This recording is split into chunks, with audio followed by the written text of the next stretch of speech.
because I always do these live podcasts, and you know, sometimes it cuts out the beginning of the stream, which is frustrating and can be quite annoying. So I'm gonna just see on my phone if it comes up alright. Alright, yeah, sweet. Apparently we got 3 people in here. Yeah, guys. So, welcome to Rambling Wrestling, Season 1, Episode 1. Now, I've done the Bait Zone podcast show a lot, and I thought, well, I'd like to give an actual name to the podcast, because, you know, like, I have the Bait Zone podcast show, and I use that for interviews a lot, and I had the interview segments, but I was like, oh, I want to be able to have, like, different names for, like, when I reviewed the shows and when I interviewed people, because I thought, okay, well, if I'm just announcing news and stuff sometimes and doing interviews the other time, you know, I want to have them kind of separate, you know. And so I come up with the wrestling rambling thing, or Rambling Wrestling, and yeah. So first bit of news, as you can see in the thumbnail, Enzo Amore has been released from WWE, and all due to allegations of rape. Now, if you give me a second, I will get myself a bit more comfortable here. Hello. Yeah. Guys, I've got to be completely honest with you.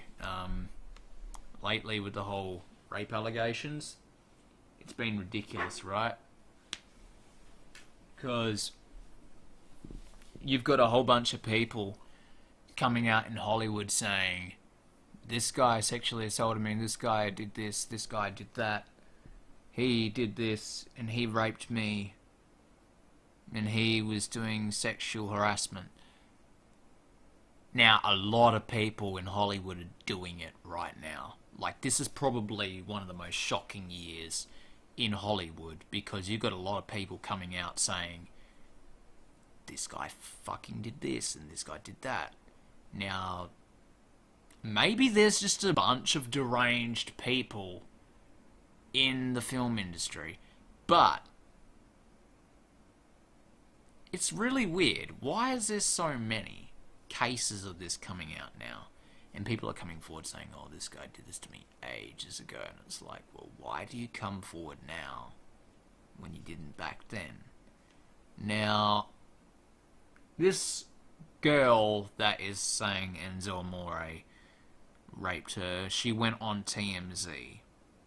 She went on fucking TMZ, and she gave a rather in-depth interview with TMZ, talking about how he raped her, and went into great detail. But the thing is, about that interview, she pretty much displayed no emotion at all.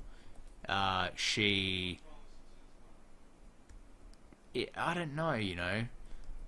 It was really fucking weird, and it just seemed so off and fake, you know, right? It just didn't seem right. I'm gonna go to TMZ right now, and I'm gonna find it for you. Yeah, here we go. Enzo Amore accuser speaks out. I said no countless times. Goes for about 3 minutes. I will play it for you guys so you can hear it and see this. I might actually... I'm thinking I could play the video for you, but I don't know if TMZ would be that shady as to flag me for copyright claims. I'll play the audio for you guys so you guys can hear what this woman had said. Because you only really need to hear what she said. You listen for yourself, and she will say her in-depth experience. You know what? If I've got away, window capture, turn window capture on, no. If I turn that off and turn on window capture, what happens? No. Alright. Window capture 2, no. Window capture 3, maybe?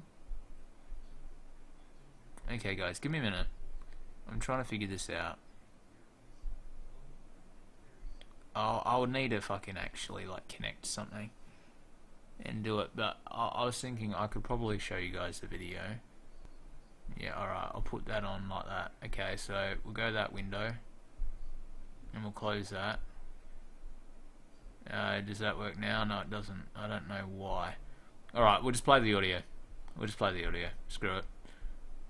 Here we go. I was still sitting on the couch, and he proceeded to literally just pick me up, flip me over, rip my tights off, and, like, just completely started sexually assaulting me.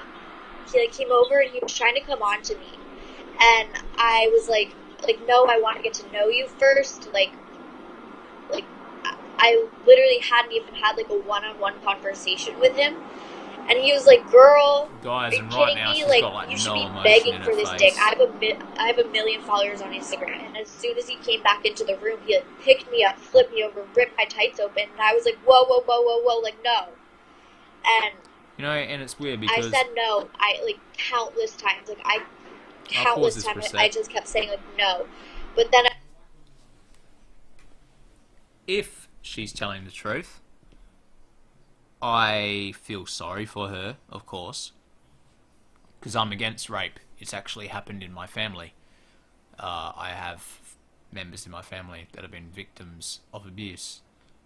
My mother has been a victim of abuse, you know, by one of her own siblings, right?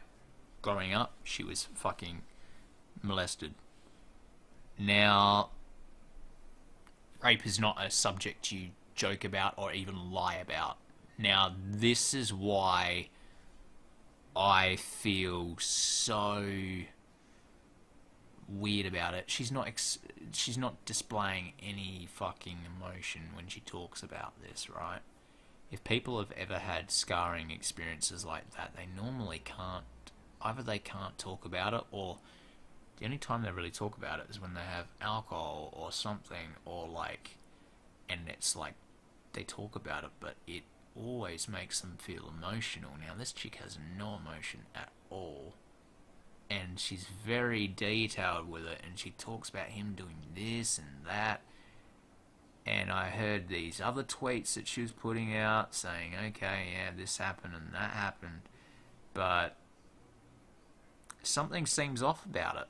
I'm just going to be completely honest. Something doesn't add up, and it doesn't seem right, because, you know, some of the stuff that she was saying, it didn't seem like it was actually correct, or, you know, like, because I remember some of the tweets that were being shown, and yeah, like, I know that they put out a tweet and she showed a screenshot of this Tyler Grosso guy, or whatever the fuck his name is, saying, are you okay? But that could have been about anything, man. Like, where is the actual flat out concrete evidence that Enzo Amore has gone out and raped her? And, you know, it doesn't make it any more easier for Enzo if he's not, you know, like, I don't get it. Okay, so he's actually put something out 8 hours ago.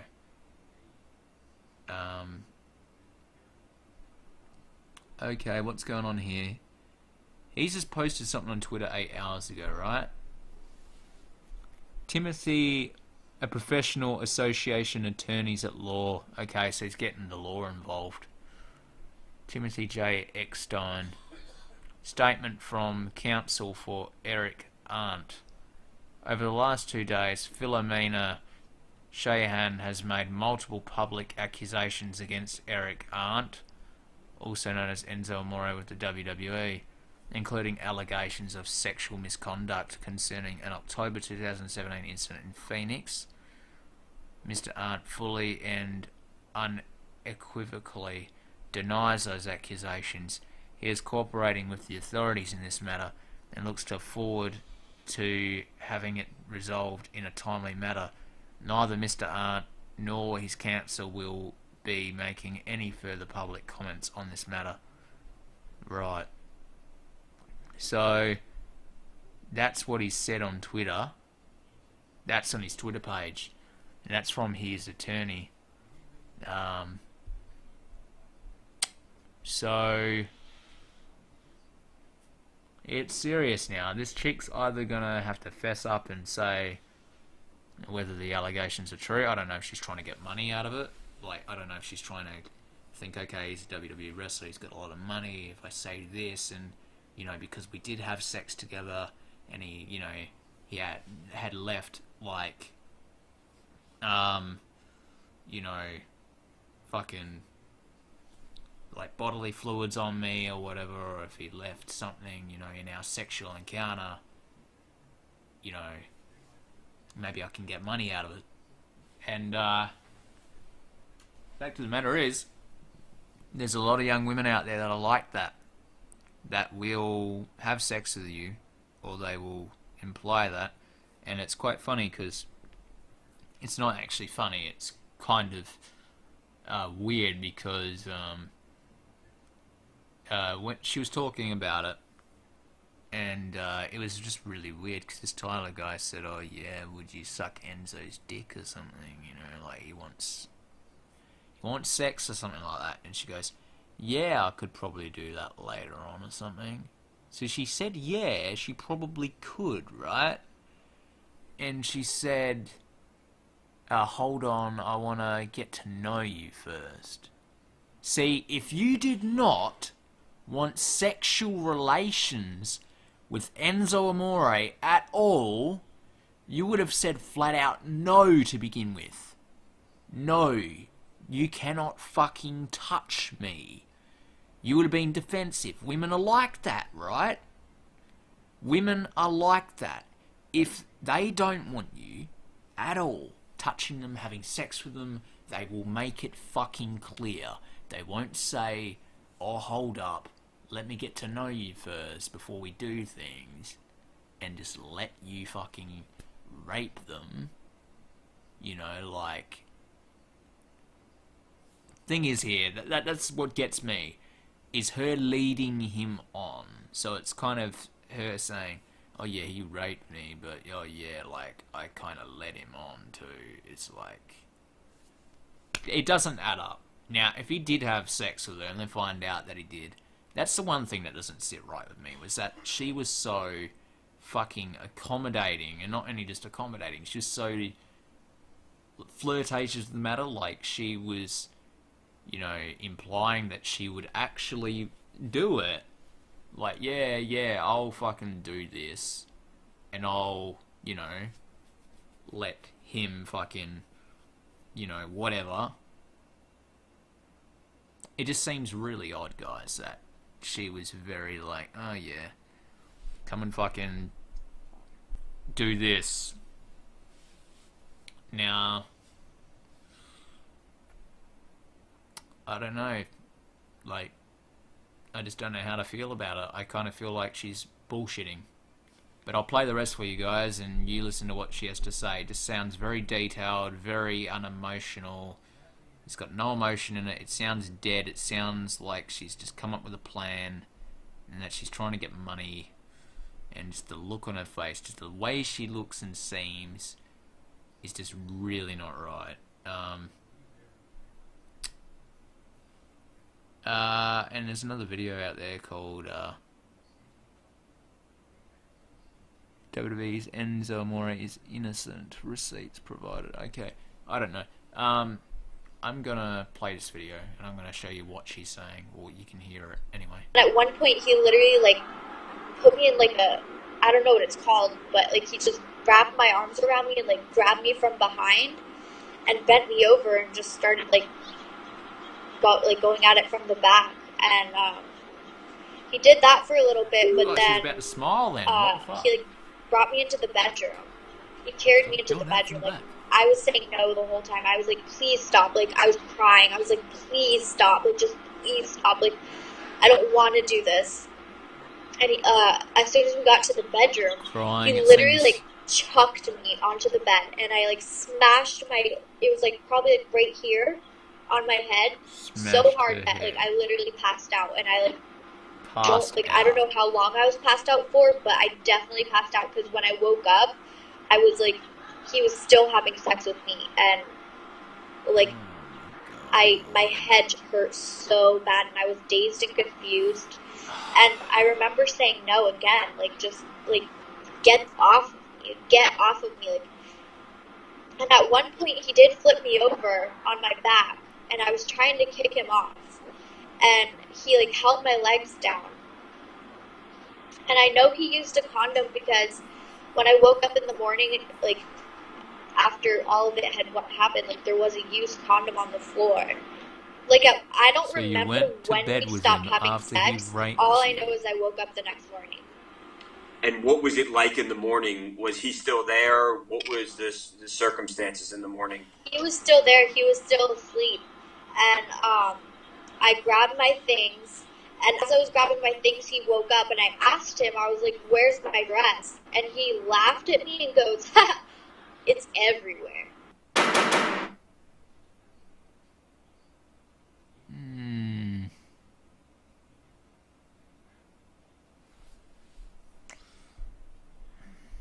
I don't know what to think of it, guys. It seems a bit too fucking not right. It doesn't add up to me.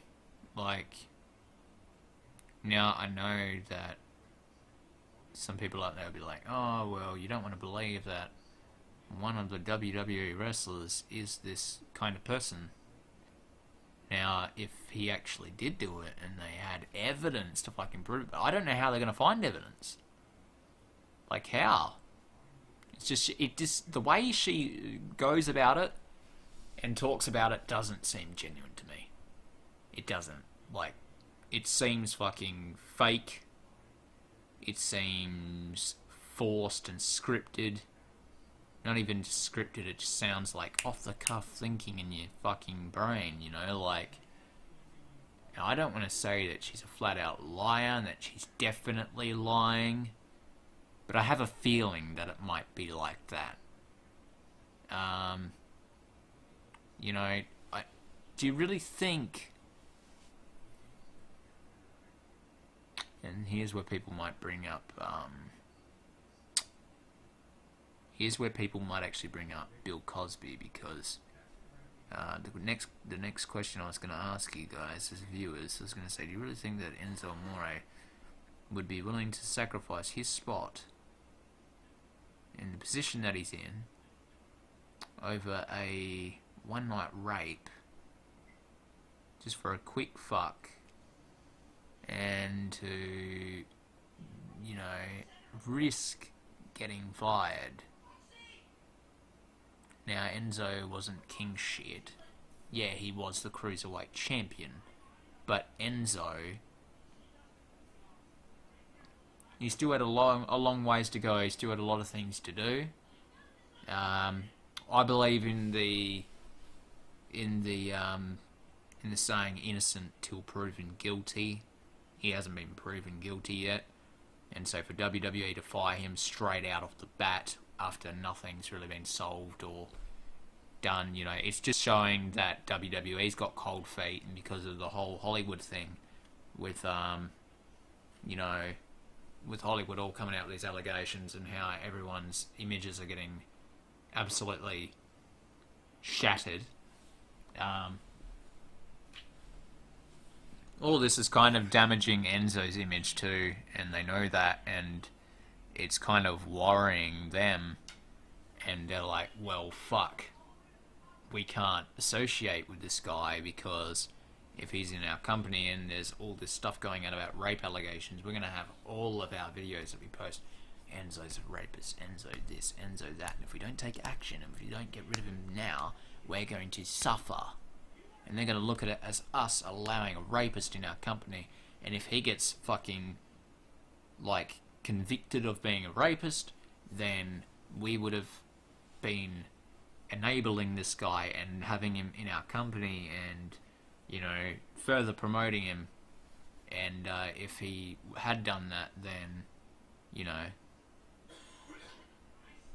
it would have looked bad on WWE's end. So they do like to take action early. Now, it sucks for Enzo, because if this is not true, Enzo, I guess it sucks either way, even if it is true, you know, Enzo would have damaged his whole career just for a one-night rape. And I don't know if he'd get that much work in the indie scene. I don't know what would happen. You know, he could go to the indie scene. It's not impossible. It's definitely a option. But it just depends if people would be really willing to hire him after all that. Like, if he gets convicted and, you know, I don't know, he could go to jail for it if he's actually, you know, gets convicted. He could have to pay a big fine. I don't know. It depends what this woman wants. I have no fucking idea. Yeah, I think she'd probably just want money, really, like, and she'd probably put him behind bars or whatever. I don't know. But I've got a weird feeling that what happened that night with them would have probably been, you know, a bunch of alcohol consumed. They're all drunk. They're all having a night together, and Enzo ends out getting flirtatious with her and sleeps with her, and she sees it as her opportunity. Like, oh yeah, money. Oh yeah, WWE superstar, megastar. How about I get money off him? I don't know. I don't know, man. It could be the other way around. It could be him just like, oh yeah, I'm gonna fucking rape her because I'm a WWE superstar, and no one can fucking stop me because I'm, you know, a superstar and all this shit. No one will believe her because I'm Enzo. I don't know, man. It's really anyway. It could be anyway. But yeah, enough about that. I'm hoping, for the sake of everything good in this earth, that Enzo didn't do this, and that this is just allegations and lies, and that this blows over, and that he can go back to his job. I'm hoping that this is lies. But if it isn't, then he's let down a lot of people, because a lot of kids look up to him, and if he did do something this horrible, he deserves to be out of the company. And also, not only just that, the girl would deserve any reward going her way, because if he actually did do that shit, then yeah. But I don't know, man. It's just her reaction to it, and talking to TMZ, it just didn't seem genuine. That's all I'm going to say. But anyway, heading on to Raw 25. We had Raw 25 yesterday, and guys, it was okay. So they open up the show with Vince McMahon and Stone Cold Steve Austin and Shane and Stephanie. You know, it starts out pretty tamed. You know, you have Shane and Steph coming out first. They come out and they say, well, blah, blah, blah, you know, 25 years we've been doing this, you know, and it wouldn't have been achievable without our dad, you know, without Vince. We wouldn't be able to be done without him. So we're going to have him come out here right now. Vince comes out and he's saying, oh, yeah, it's always nice to smell the roses sometimes. And tonight I'm going to smell the roses, I guess. And then he starts sniffing around and acting like he's happy and like a good guy. And then he goes, alright, I'm done smelling the roses. And he gets into heel mode. And immediately when I saw Shane and Steph out there and making the announcement, I was like, Dylan, I bet you anything Stone Cold's going to come out and he's going to stun Vince McMahon. He's going to stun the whole fucking family. I bet ya. Dylan goes, really? I said, yeah, you watch. He's going to do it, man. And Vince comes out, he starts saying, blah, blah, blah.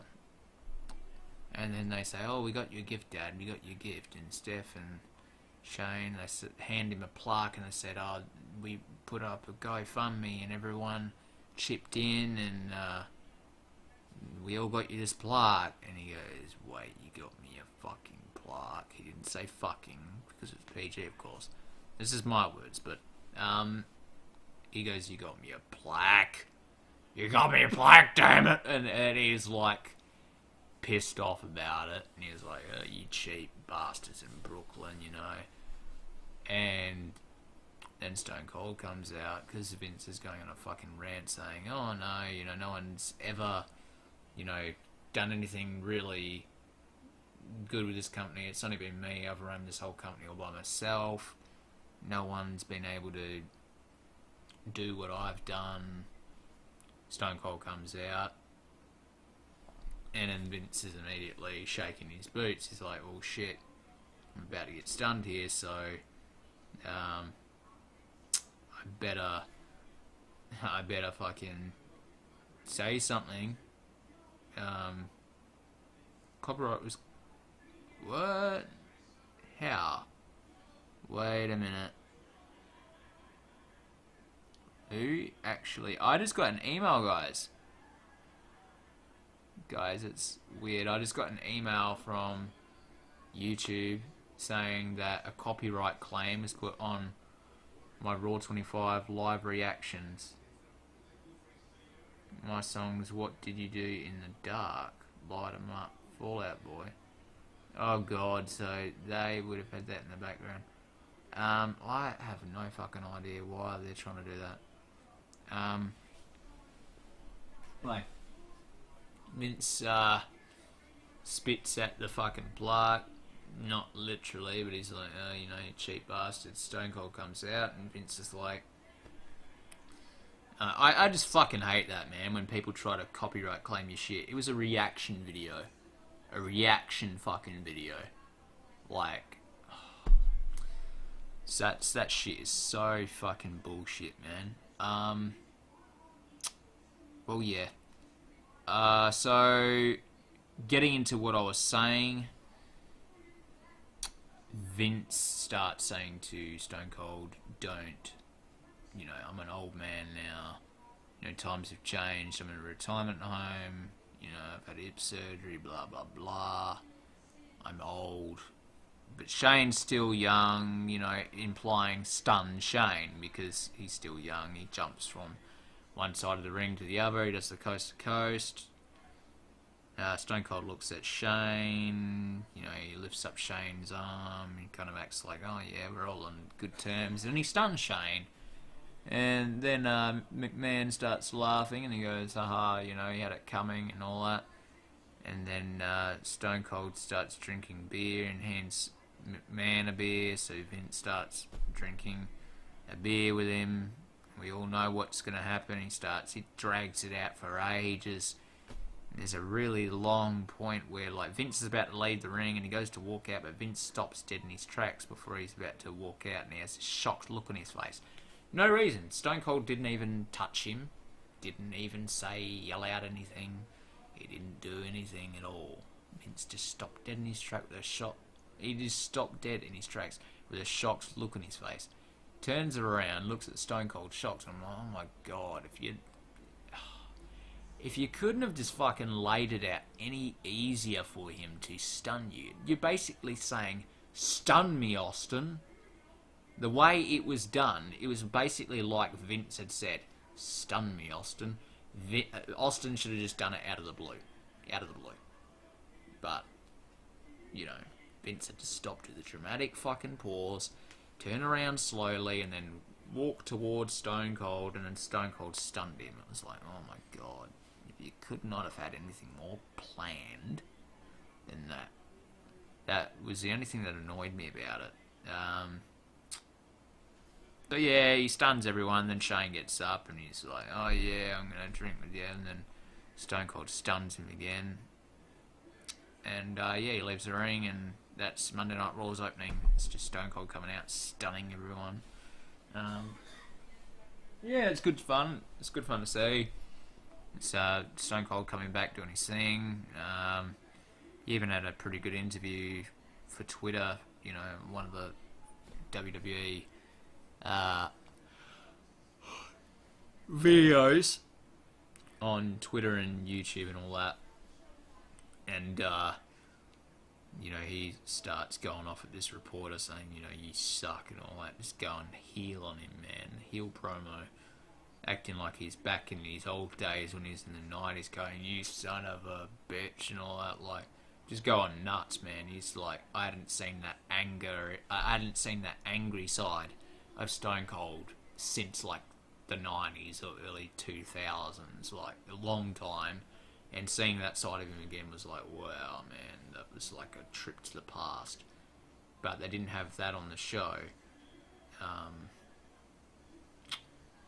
Yeah, so it was an alright show, guys, but it was like a mixture of what this show was they had a mixture of your normal garbage shit you get on Raw these days.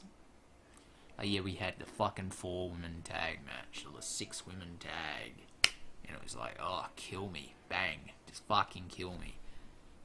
And you had all the other bullshit, you had all the other crap. I'm pretty sure that we had a bit of cruiserweight action going on. I know that a couple of cruiserweight guys were over at fucking the Manhattan Center where they were booing their fucking heads off. The Manhattan Center were just going nuts, chanting, this is bullshit, boring, boring. And, you know, actually, I'm going to find a video and I'm going to show you guys how angry the Manhattan Center were. They had to pay from up to $500 to $800 just for watching the majority of Raw on a television screen. They only got about 2 or 3 matches, and they got an Undertaker and a DX promo. That's all they got. All they got, man. It was pretty fucking bad. Manhattan Center, WWE. Okay, fans upset at Manhattan Center. I'm going to play this for you. Oh, Triple H dresses the Manhattan Center after Raw goes off the air. I don't know if that would be it. Angry WWE fans want refunds at Manhattan Center. Here we go. Listen to this, guys. We want refunds. The booze just rings.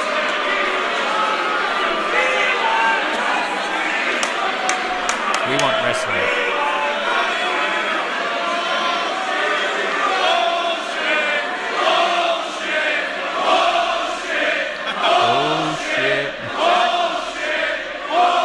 Pissed, man.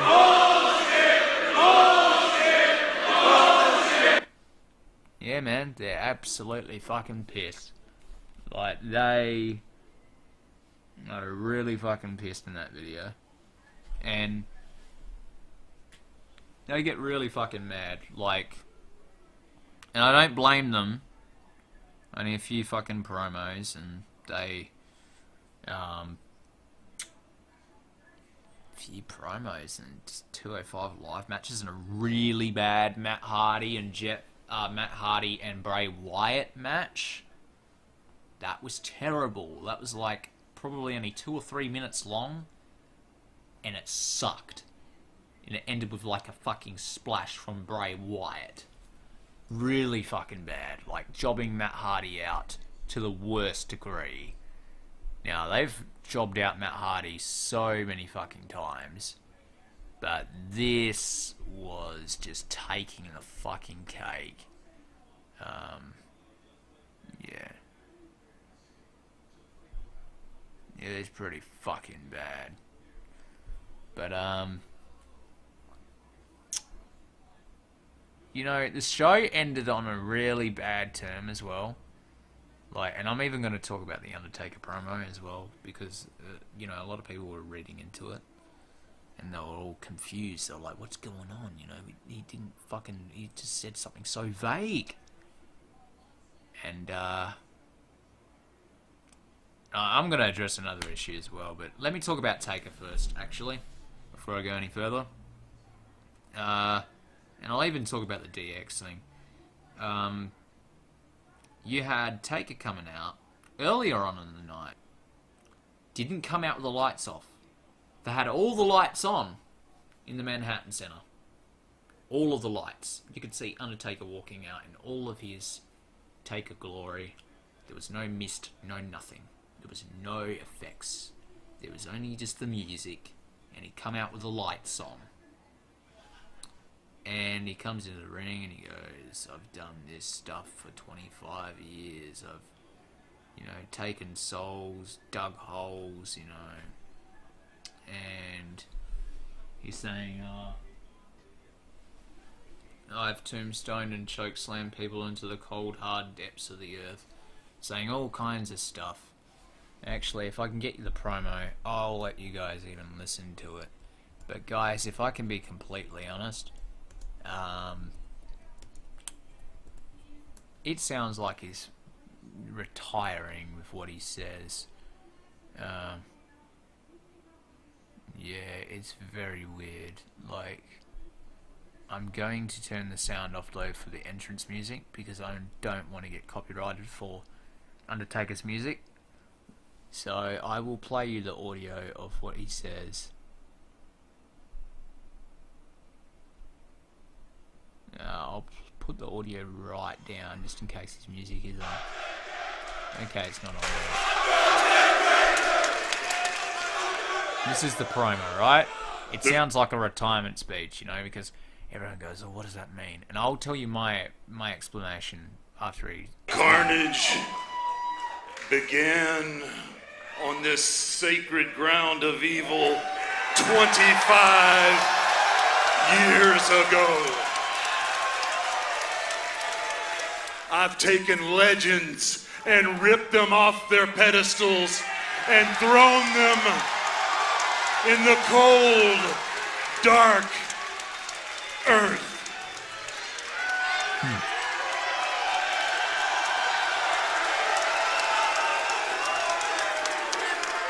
Stone Cold answered to the Reaper. Mick Foley answered to the Reaper. It's always great to see him do his thing. My own flesh and blood, Kane, had to answer to the Reaper. No lights dimmed or anything though. This is odd. They all tried. They all failed. Let me pause it here for a sec. They all tried, they all failed. Let me tell you something, Taker. Didn't look like Brock Lesnar failed every 4 times that he had beat you. And you can say that SummerSlam match was a win for you, but in a way it wasn't, because let's just be real. It was really dirty. I've got hair in my mouth. I hate that. The way you won, low blow, and he didn't tap, he just got choked out. So it's like, okay, technical knockout, submission. But yeah, Taker could never beat the Beast, and Taker also couldn't beat Roman. He went out in the worst possible way and got fucking speared like 3 times in a row, or 2 times in a row. Looked really bad. It looked like, oh yeah, he was just dying. His character was done. It just reminded me of WrestleMania 30 all over again. Now, and there's a lot of people talking about this as well, like Dave Meltzer and everyone. And I'll get into it after Undertaker says what he has to say, and then I'll give my take on it.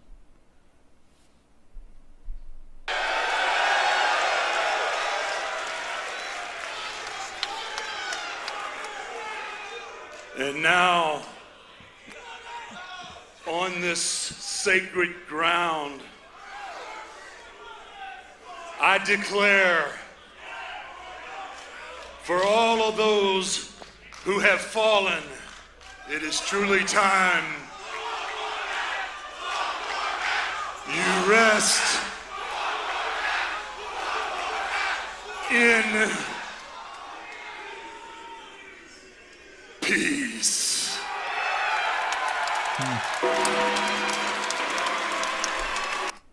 Okay. I'm not going to play that music because I know if I do, I will get fucking copyright claimed and all that shit. So yeah, I don't know, man. It was very vague because they obviously, if they're trying to make it seem like, oh, he's retiring, they won't give too much away. But when he said it's truly time for you to rest in peace, I gathered from that was that he was finally done with, you know, taking everyone's souls and things like that, and that he's going to finally let them rest in peace.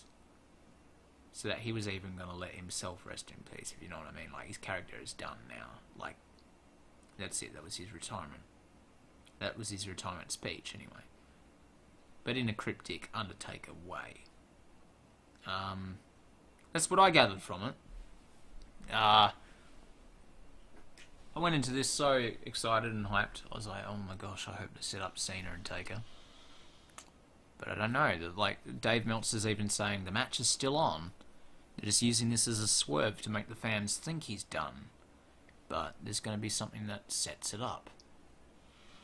Now, they could do it. They could. But it seems very like it's over. You know, it sounds like it's over. But the WWE is also saying, oh, the Undertaker has a chilling warning, you know, for the WWE superstars. And on YouTube, they didn't say the Undertaker has his final words. You know, they didn't have it like that. It's the Undertaker returns, Raw25. So I don't know, man. It's like this could be just a bloody swerve thing, and they're making it vague with the, you know, the hints at retirement. But they haven't been clear with it, and I don't know what Undertaker wants. I don't know if he wants to stay or go. He might want to do a match with Cena, and he might want to further his career more and do more matches. You never know. You never know until it's done, you know. And if he doesn't turn up at this year's WrestleMania, that will tell us all we need to know. That would mean he would be done, because if we're going to be completely honest, he pretty much has to have the Cena match this year if he wants to keep competing. Because, yeah, he could have a year off and then do it next year, but it just wouldn't seem right, you know what I mean? But, yeah. For now, I'm going to be in question, and I'm going to wait. But for now, I can't keep my hopes up. I'm going to take it as if Taker is retired for now. Because he retired at last year's Mania. And he's come out and he said this.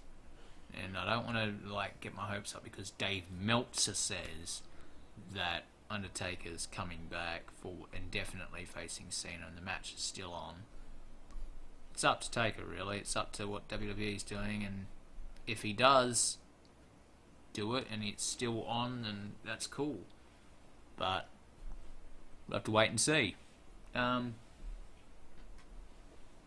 the DX segment was fucking just...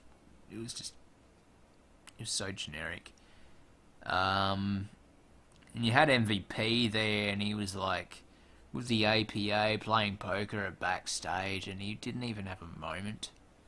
MVP didn't even have a moment. Like, yeah, they nailed the look at the Manhattan Center, but they hardly showed the Manhattan Center. There's only like 2 segments with the fucking Manhattan Center. And like DX, they come out and they did the whole old thing, like, oh yeah, he's ready to suck it, you know, and they did a promo saying, oh yeah, we've been around 25 years, we're going to be around 25 more years. And then the Bullet Bella Club comes out, the Bullet Bella Club. Bella Club comes out, and, you know, they're having a little stare off, and then they do the Too Sweet. They throw up, DX throws up the Too Sweet, like, yeah, come on, Too Sweeters, and then fucking Bella and all that Too Sweet 'em, and then they're like, oh yeah, and if you're not down with that, we got 2 words for you. Then the Revival comes out, and we have an impromptu tag match. It's a Revival versus the Club, Carl and Luke. And the match was quick, boring, Revival gets jobbed out, and then DX get in the ring, and everyone gets in the ring, and the Revival are pissed off. They get beat up by every member of DX and of Balor Club.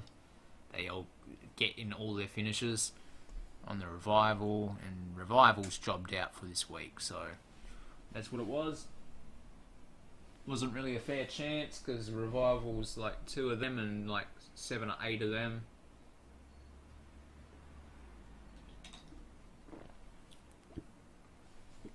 But yeah, that was the DX segment for you. I thought it would have been cool if they had a better moment. Like, it would have been awesome if they actually got some of the great legends to come. Like, yeah, you got Stone Cold. Yeah, you got DX. Yeah, you got Taker. But they were like the only... Like, yeah, and you had Razor. You had Razor there. Razor Ramon, aka Scott Hall, who was basically in his Scott Hall gear, but with a bit of Razor mixed in.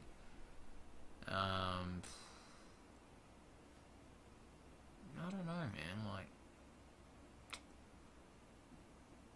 and he was wearing a suit too over it all, so it was like, yeah.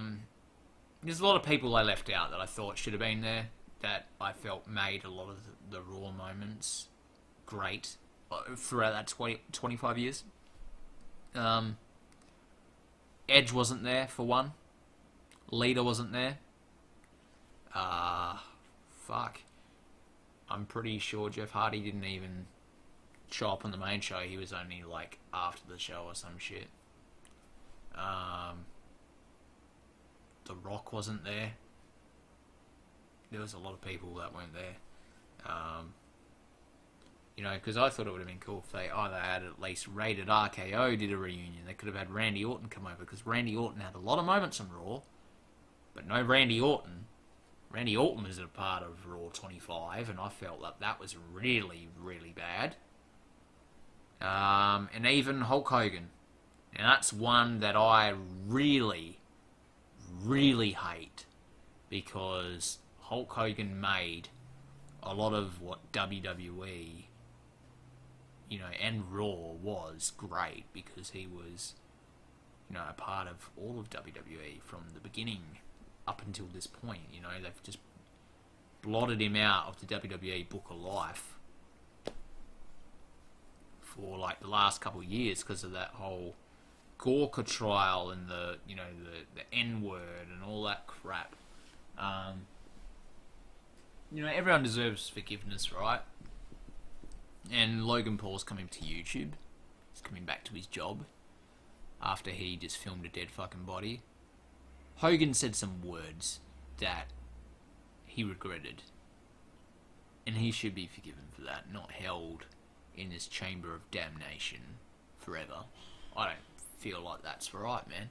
And the fact that they left him out of Raw 25 further makes it worse, because that's another dagger in Hogan. And Hogan posted on Twitter and he said the following words, and I will let you listen to this because I'll read it out for you right now. Hogan said this. And yeah, 18 hours ago, they're saying 34 years ago today, Hulk Hogan defeated the Iron Sheik for the WWE title, and Hulkamania was born. Yeah, that's right. Jeez, man. But yeah, Hogan,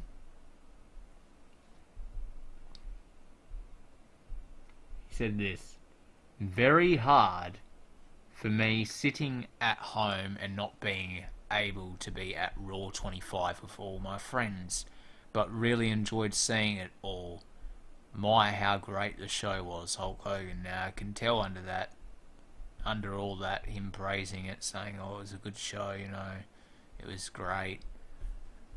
You can see there's hurt there in that text, because he's saying it was very sad for him to sit there.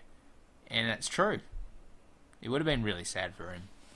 And he gave so much to that company and they left him out of it. It's like, It's kind of like a wedding or an anniversary in a way. It's like not inviting a loved one to a wedding, you know? And that's what it was. It was like the big celebration. You had all the oldies coming back, and you left out the guy who made your whole company, all over some things he said and did.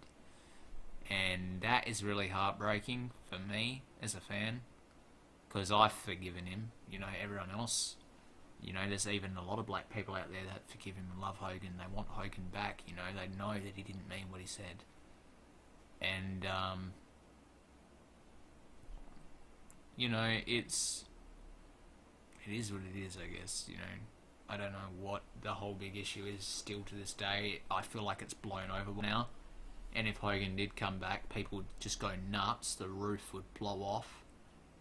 I don't know, there's an opportunity that Hogan might turn up at the Rumble. He might come out in the Rumble match and have a big moment. I doubt... I don't know, I kind of have a window open for it, because who knows, like, I heard that it was even being thrown into the mix that some of the names that were pitched to face Cena was even Hulk Hogan. So, you know, because you had Goldberg pitched, Hulk Hogan pitched, Taker pitched, and that Cena was going to have some big match. And I know Hulk's old and he's beat up and he's got a bad hip and a bad back, and it'd be really probably not the best for his health. But who knows, really? He might be able to do something. He might be able to get in there and just do a couple punches and do a bit of a brawl type match, not slamming. You know, do like more of a weapons, you know, that sort of thing, like he used to do with Vince McMahon. Like Vince and Hogan didn't really do that much brawling or bumping, or they did more brawling than bumping. Sorry. Yeah. But fucking, I don't know, I felt like that was a letdown, and I felt like Edge not being there was shit. Like, they had the Peep Show on instead. Like, why not have the Cutting Edge? Like, that would have been better. I don't know, maybe Edge had obligations to film, and same with Rock, but yeah, it just sucks that they couldn't be there, man. Because I felt like it would have been great if they had a moment where, if they had DX out there doing something and they had someone going up against them, they could have brought back a great thing of the past. They could have had like Randy Orton and Edge as Rated RKO. They could have had Randy Orton, Ted DiBiase, and Cody Rhodes as Legacy. But of course, Cody Rhodes is independent. They'd have to, you know, look past the bitterness of him walking out of the company and saying, "No, I fire you." And yeah, they'd have to look past that. And I know that they offered him to fight at Starrcade, and he didn't do it. But yeah, I don't know, man. Like, I don't know. No, they could have done that. They could have done Legacy, you know, Legacy versus DX, and they could have done something like that, because that's some people that feuded with them a lot. They could have had the Nation of Domination come out, you know, The Rock and a whole bunch of other dudes. But yeah. Oh, by the way, there was no Bret Hart there either, you know. No Bret Hart. No Kevin Nash, but Nash is injured, so you had to stay at home and rehab. But this show, it ended so lackluster as well. It was deflating. The ending was deflating, because the ending was literally this. You had the fucking segment of Kurt Angle having a moment with fucking Braun Strowman, Kane, and Brock Lesnar. And, you know, you have all three guys in the ring, and they basically just do a shitty brawl, and Braun gets the upper hand, and, you know, puts Lesnar through a table, and then that's it. Show goes off the air. They end it with Strowman looking tall, standing tall, looking strong. Now I know what this is. They're just building Strowman up. Yeah, they're letting him flip over trucks and all this big shit. They're making him look like a threat. big time threat. They're making him look like the worst threat ever. But we know what that means. It means that Lesnar's going to be taking the belt out of Rumble into Mania, and it's probably going to be against Roman fucking Reigns. And we're going to get Roman's true coronation with Lesnar 5 years after he's already had so many fucking coronations. And yeah, it's what it is, guys. Roman might even win the Rumble. Now it's being reported that Daniel Bryan might win the Rumble. But that's wishful thinking. Wishful thinking, and a lot of it is just, you know, rumours. But anyway, that show was so deflating to end like that. It was just very deflating. It was like, my God. Couldn't have had a way to just end the show more bad. I was expecting someone big to come out. You'd done all this shit all night long, and then you end it like that, and it's like, fuck. Shit we've already seen before, man. Putting someone through a table and making a big fucking fuss and having a little brawl where everyone's ringside trying to break it up. How many times have we seen this with Lesnar now? Rehashed. You get all the locker room out there to break it up.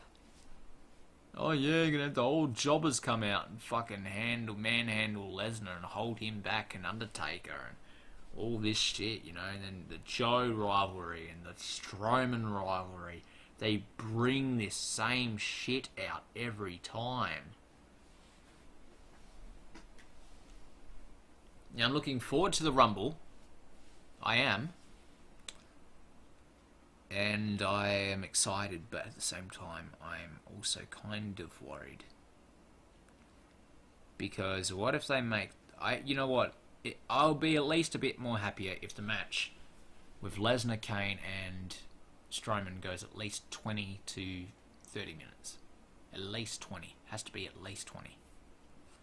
Because I hate quick Lesnar matches. There's nothing that I hate more. It's so fucking annoying to see Brock Lesnar go in there, just do a quick fucking match, and then that's it. You know, he went at least 15 minutes of AJ Styles. I'm happy for that. But this is a triple threat match, and you've got three big men, and you've been building Strowman up like a big fucking beast. Took one F5 to beat Strowman last time, which wasn't even believable because of everything they built him up to be. You got to do more than one F5, mate. It's got to take three. Now, I know they're wanting to do the whole, oh, Roman's the first guy to kick out of the first F5 at WrestleMania, but you kind of have to eliminate that option here, Vince, because we've already seen Roman kick out of F5s, multiple, at WrestleMania, kicked out about 5 of them. 5, fucking 5. WrestleMania 31, does anyone remember that? And now they're miraculously like, oh, Lesnar, no one can kick out of one F5 now. Where Taker kicked out of like 3 of them at SummerSlam, and Hell in a Cell and all these other places. So the fact that Joe, Strowman, everyone can only kick out of 1 is just bullshit. And it's made all the match quality suck this year for that reason. Oh, the last year for that reason. So I'm hoping that it just improves, gets better, you know. And that there's a 20-minute minimum for that triple threat Universal title match. I'd love it if Kane or Strowman walked out with the belt, but it's not going to happen, and I know that. It's going to be Brock Lesnar, and it's going to be setting up Roman Reigns or Daniel Bryan, whatever the fuck's going on, man. I don't think Daniel Bryan's going to face Lesnar. I feel like it's going to be Daniel versus Shane if they really do follow through with a Daniel match and actually grant him to finally have a match. But yeah, Mania at the moment is looking a bit, I don't know. If they do AJ Styles versus Daniel Bryan for the WWE title, that would be major. You'd pretty much overshadow Lesnar and Taker at that, Lesnar and Strowman at that point. Not Strowman, Lesnar and Roman. What the fuck? You'd eliminate that show-stealing moment of Lesnar Roman. No one would really be interested in Lesnar and Roman being in the main event at that point. If you had Daniel Bryan facing AJ Styles, you pretty much would have people saying, demanding that AJ and Daniel be in the main event. But they probably, knowing Vince, wouldn't put Daniel and AJ in the main event. They would end it with Roman Reigns and Brock Lesnar, and people would be booing, people would be fucking doing the same old shit, and annoyed that that had to close the show instead of Daniel and AJ. If that happens, you know, they could still do this Nakamura AJ thing, but I don't really, and everyone goes on about it, oh, Nakamura AJ. It happened in Japan, it was good, but I feel like they've deflated Nakamura's character that much that he doesn't even deserve a title match. He needs to work his character back up again. You know, why don't they just build up to do a Randy Orton rivalry and have them have a mid-card feud at Mania maybe? Because right now they just had Randy Orton, RKO, Nakamura at SmackDown, so I don't know, build it up, man. Have them do something at Royal Rumble, they eliminate each other or something, and you know, have the rivalry slowly build. They have a match at Elimination Chamber or Fastlane, wherever the fuck it is, and then they have the blow-off match, the final thing, the last proving thing at Mania, where they have AJ versus Randy, not AJ versus Randy, Randy versus Nakamura. And I feel like that would be great, you know, book Nakamura and fucking Randy, because I booked it for my universe mode, and you know, I love that. I love that rivalry, man. AJ, no, not AJ, what the fuck? Yeah. Randy and Nakamura is a good fucking chemistry, I feel. But yeah, I'm looking forward to Mania. If I could book WrestleMania at this point, if I could say what I wanted the main event to be, or what should be the main event, I'd probably book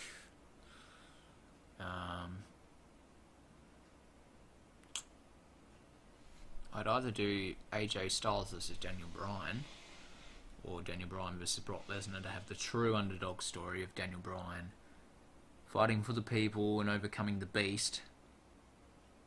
Or you could have Braun Strowman still carry on his carnage and destruction, and you could have Braun Strowman absolutely decimate everyone and take the title from Lesnar at Rumble.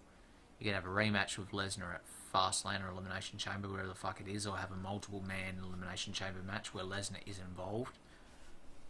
And you could have Strowman still retain and look strong heading into Mania, where pretty much looks like Strowman's unstoppable.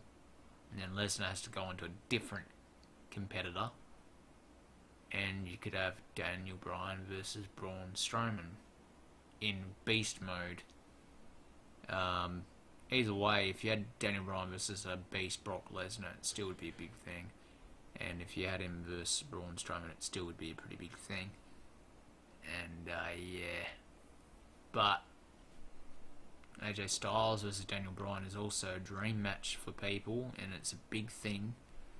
And that would be probably the match for the people that love that good technical side of wrestling, and not only just the good technical side of wrestling, but the fast-paced, high-flying, agility style wrestling.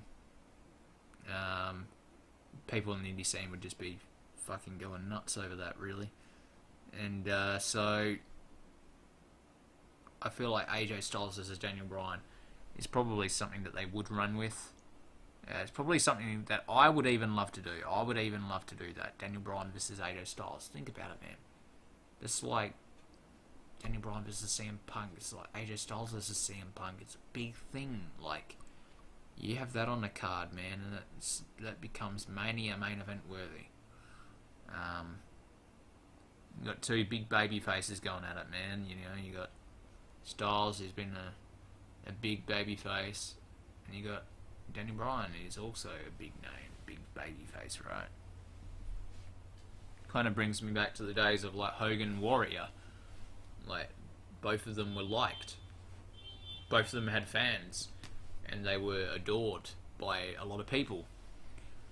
And that's what Daniel Bryan, AJ Styles could be. They could build it up to be that. They could build it up like a big main event. Like, it's going to be Daniel versus AJ in the main event, and they could build up the WWE title a bit more, because right now the Universal title's been taking a lot of that spotlight. It's been drowning out the WWE title, and it's been making it feel bad, like really low, because of the whole Jinder Mahal thing, and having a massive champion like Brock on Raw with that Universal title that hardly ever showed up.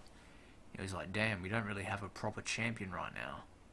And now that Jinder's not in that place and AJ Styles has won it back, Styles needs to work on building that title back up again and making it big. So if he beats AJ and Kevin and Sammy at Royal Rumble in that handicap tag WWE title match, then that'll be cool. It'll make him seem more legit, and you know, that'd be cool. But they could also fucking do a swerve and have Sammy and Kevin win. Cammy, as they're making AJ call them. So yeah, guys, I don't know. I would probably say that I would possibly go with.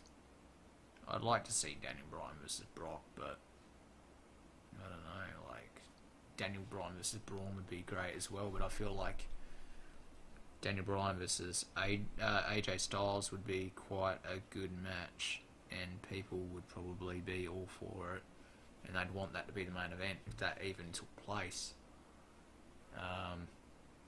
And so then on Raw, you're left with the Raw's main event. I'd probably have it be like Braun Strowman going up against either. I don't want to beat a dead horse here and say, oh yeah, you're gonna have fucking Kane or whatever, but I don't know, like you could have it be Braun Strowman versus. Oh, let me think.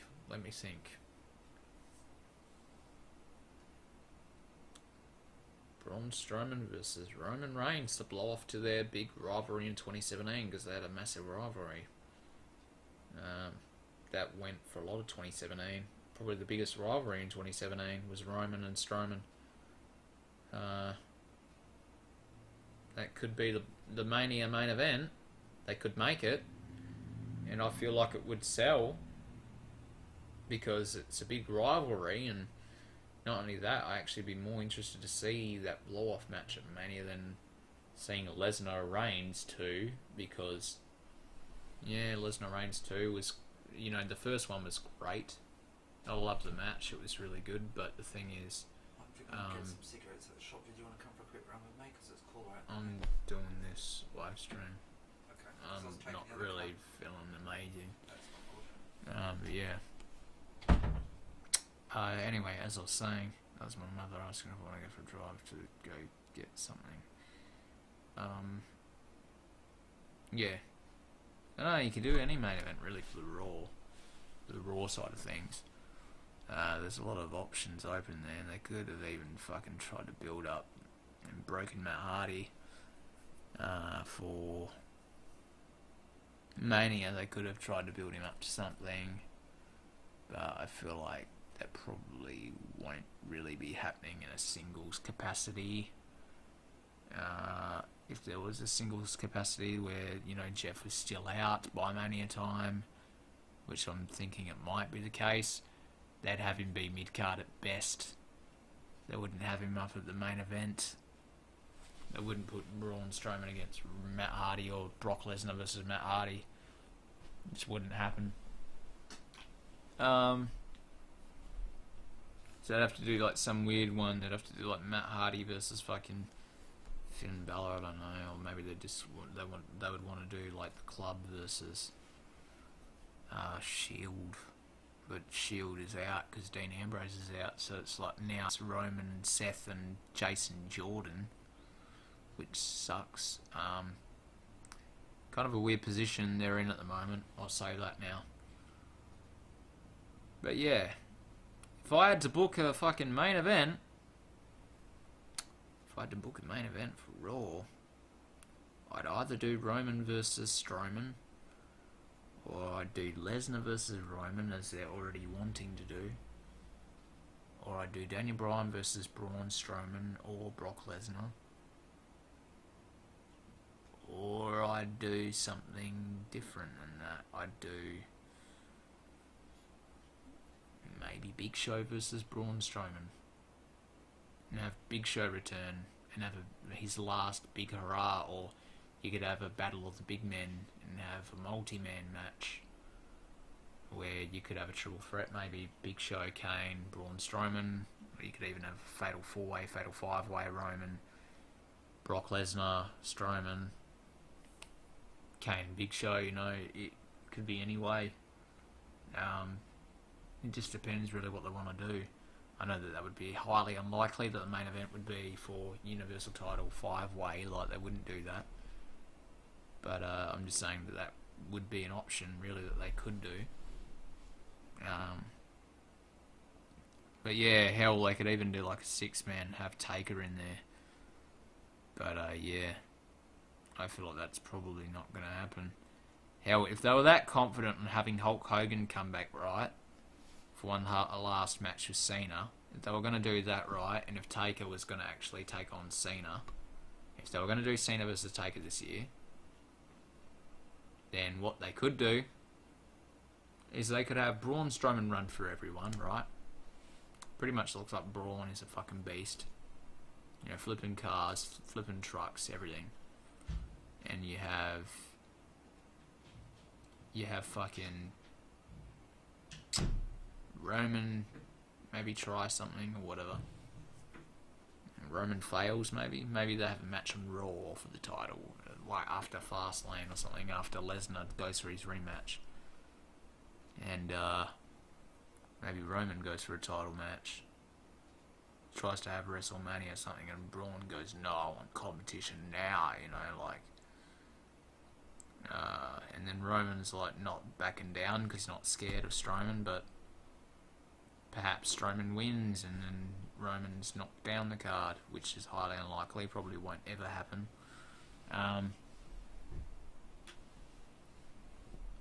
But what you could do is you could have Hulk Hogan come out leading up to WrestleMania and he could challenge Braun Strowman for the title.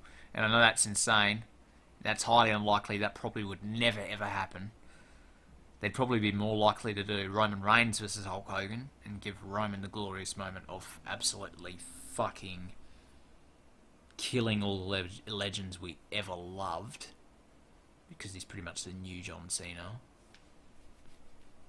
But yeah, I'd rather see Cena versus Hogan. But if I really could say that I could pick a rivalry to main event for that Universal title, it'd have to be Roman and Strowman. Roman and Strowman. Because they had such a big rivalry in 2017, and their rivalry pretty much carried that whole year.